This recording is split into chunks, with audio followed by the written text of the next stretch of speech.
আসসালামু আলাইকুম। এটা হচ্ছে আমাদের ভুট্টু ভাইয়ের হাড্ডি ষাঁড় গরুর খামার।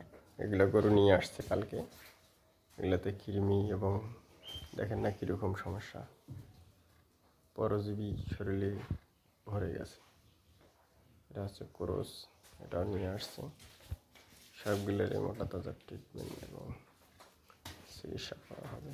এগুলোকে মোট আছে গরু এখানে 1 2 3 4 5টা 6টা 7টা দিয়ে শুরু করছে। আগামীতে হয়তো আরও বেশি পরিমাণ হয় শুরু করবে। দর্শক, আমাদের ভুট্টু ভাইয়ের এই কারবারখানা দেখি একবারে ভাঙড়ি গরুটা কি অবস্থা। কোন গরু কিনতে হয় দেখেন,